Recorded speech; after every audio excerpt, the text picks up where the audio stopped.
किशन और बिरजू दो भाई थे। कहने को तो वो दोनों सगे भाई थे, लेकिन दोनों के स्वभाव में जमीन आसमान का अंतर था।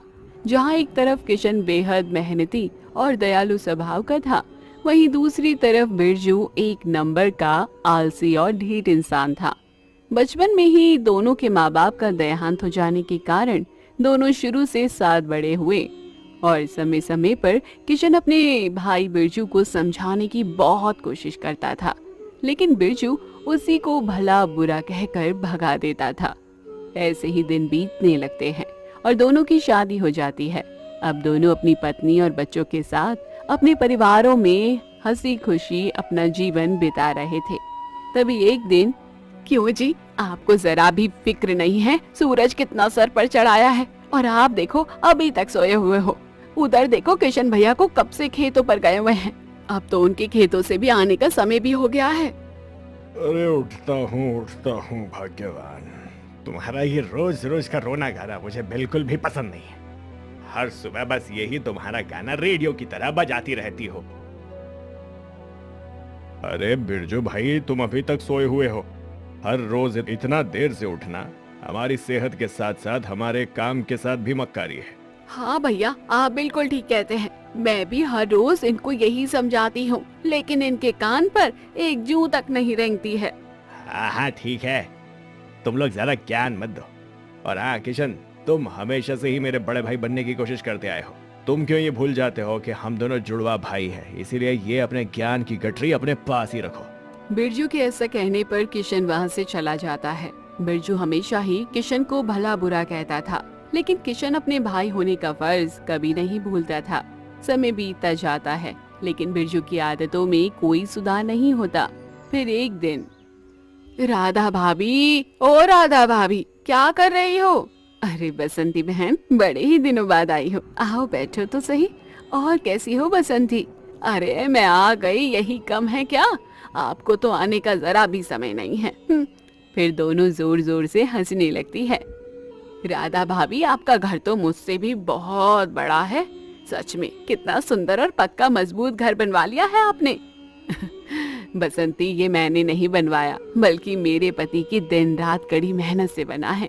पूरे दिन जब वो खेतों पर अपना पसीना बहाते हैं, उसी के परिणाम स्वरूप ये सुख हमको मिला है। हाँ बिल्कुल ठीक कहती हो भाभी आप, लेकिन आपके पति तो इतने मेहनती हैं, ये भी तो किस्मत की बात है। हाँ, इसमें तो नहीं है राधा। अच्छा छोड़ो, लो ये कचौड़ियाँ खाओ, आज ही मैंने बनाई है। जरा चखकर तो बताओ कैसी बनी है। बहुत ही अधिक स्वादिष्ट बनी है ये तो भाभी। धन्यवाद राधा। अरे ये क्या? अरे ये क्या है जी? ये समय तो भगवान को दिया लगाने वाला होता है, लेकिन देखो ये तो अभी तक सोए पड़े हैं। अरे उठ गया हूँ बसंती, उठ गया हूँ। एक तरफ अपने भाई का पक्का घर देखो, एक तरफ हमारा घर कच्चा का कच्चा ही रह गया है।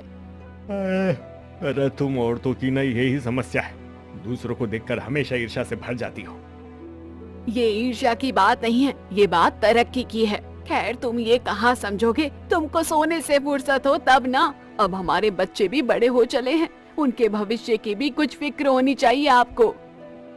हाँ ठीक है, लाओ अब खाना दो, मुझे बड़े ही जोरों की भूख लगी है। बनाती हूँ जी। इतना कहकर बसंती खाना बनाने चली जाती है और फिर थोड़ी देर में खाना बनाकर तैयार कर लेती है। आओ चलो सब लोग खाना खा लो। आज फिर से खाने में यही दाल चावल है, मुझसे नहीं खाया जाएगा। अरे आप तो ऐसी बात करते हैं जैसे मैं तो मोन भोग खा रही हूँ। जो आप घर में लाकर रखते हैं मैं वही बनाकर आप लोगों को देती हूँ ना। पिछले वर्ष भी बरसात की कमी के चलते अनाज कम ही हुआ था और अब तो वो खत्म भी होने को आया है। ठीक है, कल ही देखता हूँ, मैं कुछ करता हूँ। अगले दिन किशन और बिरजू दोनों अपने खेतों पर काम करने पहुँचते हैं। बिरजू को खेत पर आया हुआ देख किशन बहुत खुश होता है। अरे वाह मेरे भाई बिरजू, तुम आज खेत पर आए, मुझे बड़ी खुशी हुई तुमको देखकर। हाँ, सोच रहा हूँ कि अब तुम्हारी तरह मैं भी कुछ कमा लूं, लेकिन तुम्हें मुझे देखकर खुशी तो नहीं हुई होगी, ये बात मैं अच्छी तरह जानता हूँ। अरे मैं तो किसी गैर के लिए भी बुरा नहीं सोचता। फिर तुम तो मेरे सगे भाई हो बिरजू, मैं तुम्हारे लिए ऐसा क्यों सोचूंगा। हाँ हाँ ठीक है, ये अपनी ज्ञान की बातें अपने तक ही सीमित रखो। अरे आज यहाँ इतनी कड़ी धूप में ये महात्मा जी कहाँ से आ गए? लगता है रास्ता भटक गए हैं। चलो चलकर पूछता हूँ। प्रणाम महात्मा जी। खुश रहो बालक। महात्मा जी, इस नादान से अगर कोई त्रुटि हो गई हो तो क्षमा करें, लेकिन मुझे ऐसा क्यों प्रतीत हो रहा है कि आप शायद रास्ता भटक गए हैं।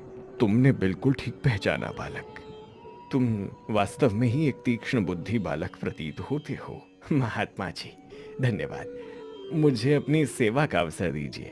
बताइए मैं आपकी क्या सेवा कर सकता हूँ?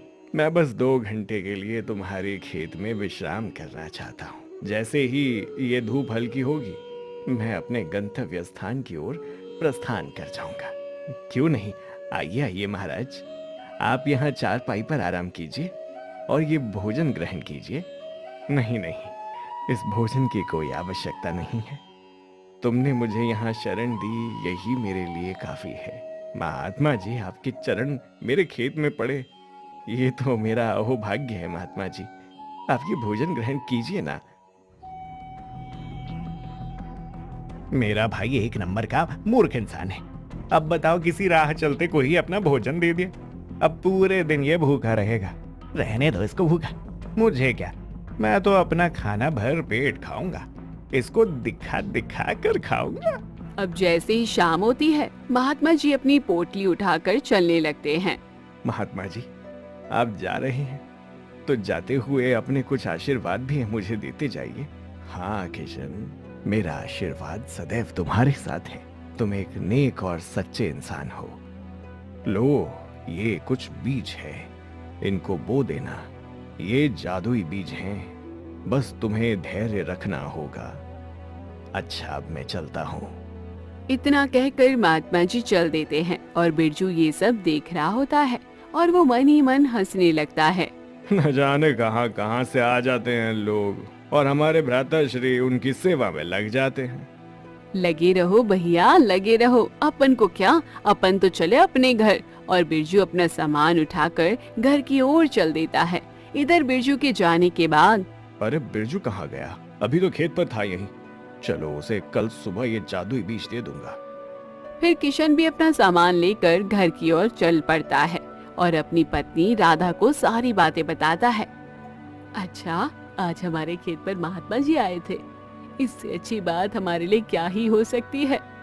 अरे राधा, इससे भी बड़ी बात यह है कि उन्होंने मुझे जादुई बीज दिए हैं और कहा है कि कल ही इसे खेत पर बो दो। क्या जादुई बीज? लेकिन ये कैसे होते हैं, जरा दिखाओ तो सही। राधा, ये देखो, ये हैं बिल्कुल साधारण बीजों की तरह ही, लेकिन जब महात्मा जी ने कहा है तो मुझे पूर्ण विश्वास है कि इनमें कुछ चमत्कार तो जरूर होगा। अगले ही दिन किशन अपने बीज लेकर खेत पर पहुंचता है, लेकिन तब तक बिरजू नहीं आया होता। अरे बिरजू, न जाने कहाँ रह गया। लाओ, अब तक तो मैं अपना खेत बो देता हूँ और कुछ बीज उसके लिए भी बचा कर रखता हूँ, जिससे उसे भी इन चमत्कारी बीजों का लाभ मिल सके। पूरा दिन निकल जाता है लेकिन बिरजू नहीं आता। फिर जैसे ही शाम होने लगती है और किशन घर की ओर निकलने को होता है कि तभी किशन को बिरजू खेतों में जाता हुआ दिखाई देता है। अरे बिरजू, तुम कहाँ रह गए? पूरा दिन बीत गया है तुम्हारे इंतजार में। अरे ऐसा कौन सा तुम मेरे लिए अल्ली का खजाना लिए बैठे थे जो पूरा दिन इंतजार कर रहे थे? हाँ भाई, मैं तुम्हारे लिए खजाना ही लेकर बैठा था। यहाँ आओ मेरे पास और जरा मेरी बात ध्यान से सुनो। हाँ बताओ। ये हैं जादुई बीज जो मुझे कल खेत पर आए महात्मा जी ने दिए थे। मैंने इसमें से कुछ बीज तुम्हारे लिए बचा कर रखे। तुम भी कल ही इन्हें अपने खेत में बो दो और मुझे पूरी उम्मीद है कि हमें इसका लाभ जरूर देखने को मिलेगा। तुम भी न जाने कैसी बातें करने को कहते हो। मेरे बड़े भाई बनते हो, लेकिन बुद्धि का प्रयोग तुम्हें बिल्कुल नहीं आता। अरे मेरे छोटे भाई हो तुम, मैं तुम्हें असीम प्रेम करता हूँ। चलो, आज तुमने माना तो सही कि मैं तुम्हारा बड़ा भाई हूँ। इसी बात पर कल इनको बो देना आकर। बिरजू घर जाकर अपनी पत्नी को सारी बातें बताता है और उसकी पत्नी बसंती भी बिरजू की बातें सुनकर बड़ा ही खुश होती है। अच्छा, क्या ये सच में जादुई बीज है? तो आप कल ही जाकर इन सबको बो दीजिए, जिससे जल्दी ही बढ़िया फसल निकल जाएगी और हम भी अपने लिए बड़ा सा घर बनवा सकेंगे। अब जादुई हैं या नहीं ये तो ऊपर वाला ही जाने। मैं तो कल जाकर इन्हें बो दूंगा, फिर देखता हूँ क्या होता है। अगले दिन बसंती बहुत ही ज्यादा खुश थी। वो सुबह से ही अपने पति बिरजू को बार बार जगाने में लगी हुई थी, लेकिन बिरजू के कान पर जूं तक नहीं रेंग रही थी। अरे उठता हूँ बसंती, तुम भी ना कितना दिमाग खराब करती हो हर रोज। अरे आप नहीं जाते हो क्या? तो मैं चली जाती हूँ खेत पर। अरे रुको, मैं ही जाता हूँ। अरे आप बीज बो आए हो तो उनको देख तो आओ कि खेत में क्या हो रहा है। आप तो 2 दिनों से खेत पर गए ही नहीं हो। आप जब जादुई बीज हैं तो मुझे तो लगता है आज फसल काटनी होगी बस। बिरजू अपने खेत पर जाता है और देखता है कि खेत पर तो कुछ भी नहीं उगा है। रुको, मैं किशन से ही बात करता हूँ, उसने मुझे क्यों मूर्ख बनाया है। किशन, ओ किशन, अरे कहाँ हो? जरा बाहर तो निकलो। क्या हुआ बिरजू, तुम इतने गुस्से में क्यों लग रहे हो? अरे क्या हुआ तुम्हारे जादुई बीजों का? मैं तो सोच रहा था अभी तक तो तुमने फसल काट भी ली होगी, लेकिन मुझे तो तुम्हारे खेतों पर कुछ दिखाई नहीं दिया। हाँ भाई, तुम्हारी बात सही है। मुझे भी पूरी उम्मीद थी कि इन बीजों का कोई असर तो देखने को मिलेगा, लेकिन अभी तक कुछ हुआ नहीं है। लेकिन मुझे उन महात्मा जी की बात पर पूरी श्रद्धा है। ठीक है, ये तुम्हारी श्रद्धा तुम्ही को मुबारक हो। मैं तो कल ही जाकर अपने खेत से सारे बीज निकाल कर फेंक दूंगा। बिरजू अगले दिन जाकर अपने खेत से सारे बीज निकाल कर फेंक देता है और घर आकर आराम से सो जाता है। अरे आप बिल्कुल भी चिंता मत कीजिए, मैं आपके हर कदम पर आपके साथ होंगी। जो भी होगा अच्छा ही होगा। मैं अपने आप को सौभाग्यशाली मानता हूँ जो मुझे तुम्हारे जैसी जीवन संगिनी मिली है। अब किशन और राधा हर रोज अपने खेतों पर जाकर पानी देते हैं और कुछ उम्मीद के साथ रोज अपने खेत को निहारा करते। फिर एक दिन दोनों लोग सुबह सुबह जैसे ही अपने खेत पर आते हैं, देखिए जी, मैं कहती थी ना सब अच्छा ही होगा। क्या हुआ राधा, मैं कुछ समझा नहीं। आखिर तुम अचानक से इतनी खुश क्यों हो गई? अरे वो देखिए, अब हमारे बीजों में से अंकुरण होने लगे हैं। किशन ध्यान से देखता है और खुशी के मारे झूम उठता है। हाँ राधा, तुम बिल्कुल ठीक कह रही हो। अब हमारे जादुई बीज अपना कमाल जरूर दिखाएंगे। मुझे महात्मा जी ने यही बात कही थी कि तुम्हें बस धैर्य रखना होगा। अब मुझे उनकी बात सही सिद्ध होती दिखाई दे रही है। अब हर रोज राधा और किशन अपने खेत पर पूरे तन मन और धन से काम करते थे। उनको फसल में वृद्धि बहुत धीरे धीरे दिख रही थी। फिर एक दिन अचानक किशन और राधा सुबह सुबह खेत पर आते हैं तो वो देखकर एकदम अचंभित हो जाते हैं। राधा, ये तो वास्तव में जादुई बीज है। कल तो हम इनको थोड़ा सा अंकुरित होते हुए छोड़ कर गए थे, लेकिन आज तो ये इतनी बड़ी बेलें बन चुकी हैं। इनके अंगूर भी तो देखो, साधारण अंगूर से बहुत ज्यादा बड़े हैं। हाँ, हमें बाजार में इनकी बहुत अच्छी कीमत मिलेगी। चलो हम जल्दी से इनको अपने टोकरियों में भर लेते हैं और बाजार में बेच कर आते हैं। हाँ राधा, तुम बिल्कुल ठीक कहती हो। अभी मंडी लगने का समय भी है, हम फटाफट चलते हैं। इसके बाद राधा और किशन अंगूरों को अपनी टोकरियों में भरना शुरू कर देते हैं। वो भरते भरते थक जाते हैं, लेकिन अंगूर खत्म नहीं होते। ये तो अभी भी बहुत बचे हैं। अब हमारे पास टोकरियां भी नहीं है। चलो पहले इतने अंगूर ही बेच कर आते हैं, फिर बाद में बाकी बचे हुए अंगूर ले चलेंगे। हाँ ठीक है, चलो पहले हम इन्हीं को बेच कर आते हैं। पूरे मंडी में किशन के अंगूर देखने के लिए भीड़ लग जाती है, क्योंकि अभी तक किसी ने इतना बड़ा अंगूर तो देखा नहीं था। अरे किशन भाई, अंगूर तो बड़ा ही अच्छा दिख रहा है। इसको जरा स्वाद तो लेने दो, कैसा है खाने में? हाँ हाँ, क्यों नहीं गिरधर भाई, बिल्कुल, इसे खाकर देखो और फिर बताओ। गिरदारी खाकर देखता है तो उसका मुंह खुला का खुला रह जाता है। अरे किशन भाई, अंगूर तो इतने मीठे हैं कि जैसे मेरे मुंह में किसी ने शहद घोल दिया हो। आज तक मैंने इतने मीठे अंगूर नहीं खाए। मुझे जल्दी से 5 सेर अंगूर बांध दो और तुम जो कीमत लगाना चाहो उस कीमत पर लेने को तैयार हूँ। किशन के अंगूर बहुत ही ऊंची दामों पर दिखते थे और बिक भी जाते थे। राधा, हमारे सारे अंगूर आधे घंटे के अंदर ही बिक गए हैं। हमें जल्दी से खेत पर चलकर बाकी के अंगूर भी ले आना चाहिए। मुझे तो लगता है वो भी हाथों हाथ बिक जाएंगे। हाँ, आप बिल्कुल ठीक कह रहे हैं, मैं भी यही सोच रही थी।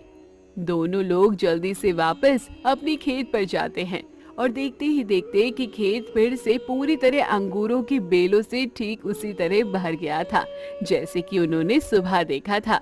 अरे, ये तो सच में चमत्कार है। हमारे खेत पर वापस उतने ही अंगूर आ गए जितने की सुबह थे। चलो चलो, वापस हम अपनी टोकरियों को भर लेते हैं। तब तक किशन के मीठे अंगूरों की खबर पूरे गांव में आग की तरह फैल चुकी थी, जिसे सुनकर बिरजू भी मंडी की तरफ उन अंगूरों को देखने चला आता है। तब तक किशन और राधा फिर से अपने अंगूरों को बेचने आ जाते हैं और उन्हें आता हुआ देख बिरजू उनकी तरफ बढ़ता है। किशन, आज ये पूरी तरह सही साबित हो गया कि तुम मेरे बड़े भाई बनने का सिर्फ ढोंग रचते थे और वास्तव में तो तुम मुझसे मन ही मन जलते थे। क्या हुआ बिरजू, तुम आज अचानक ऐसी बातें क्यों कर रहे हो? इतना सीधा होने का ढोंग मत करो। अगर तुमने मुझे वही बीज दिए थे जो तुम्हें महात्मा जी ने दिए थे, तो फिर मेरे खेत पर वो अंगूर क्यों नहीं उगे? क्योंकि तुमने मेरी बात का विश्वास नहीं किया और सब्र नहीं रखा। सब्र का फल हमेशा मीठा होता है। ये आज पूरी तरह साफ हो गया है। अगर मैंने भी तुम्हारी तरह उसी दिन वो बीज अपने खेत से उखाड़ फेंक दिए होते, तो आज मैं इनको नहीं बेच रहा होता। अब मैं क्या करूं? मैं अब तुम्हारी कोई सहायता नहीं कर सकता हूं भाई। मेरे वश में कुछ भी नहीं है। इतना कहकर किशन दुखी होकर वहाँ से चला जाता है। रात को किशन, लेकिन उसे अपने भाई बिरजू के लिए बुरा लग रहा होता है और वो यही सोचते सोचते सो जाता है। फिर उसे सपने में वही महात्मा दिखाई देते हैं जिन्होंने किशन को वो जादुई बीज दिए थे। क्या हुआ वत्स? आज बहुत खुश होना चाहिए था। पूरे वर्ष भर में तुम जितना नहीं कमाते हो उतना तुमने सिर्फ आज ही में कमा लिया। महात्मा जी, मैं बहुत खुश हूं, लेकिन मुझे दुख इस बात का है कि मेरा भाई बिरजू बहुत दुखी है। अब उसके पास खाने के भी लाले पड़ने लगे हैं। उसने आपकी बातों पर भरोसा नहीं किया और वो बीज अपने खेतों से उखाड़ कर फेंक दिए थे। मैं सब जानता हूं किशन, तुम दुखी ना हो। तुम एक बहुत दयालु इंसान हो। मैं तुमसे खुश होकर तुम्हें एक आशीर्वाद देता हूं कि तुम अपने खेतों में उगे हुए अंगूरों के कुछ बेले ले जाकर बिरजू के खेत में लगा दो। ऐसा कहकर महात्मा जी अंतर्ध्यान हो जाते हैं और किशन की आंख खुली की खुली रह जाती है। वो पूरी बात अपनी पत्नी राधा को बताता है। नहीं जी, ये एक सपना मात्र नहीं है। आपको जैसा जैसा महात्मा जी ने सपने में कहा था उसका पालन करना चाहिए। चलो हम बिरजू भैया के घर चलते हैं। चलो हम खेतों की तरफ चलते हैं। कुछ ही दिनों में बिरजू का खेत भी अंगूरों की फसल से भर जाता है और वो अब सब्र का फल सीख कर एक मेहनती इंसान बन गया था। तो दोस्तों, कैसी लगी कहानी कमेंट बॉक्स में जरूर बताइए। चैनल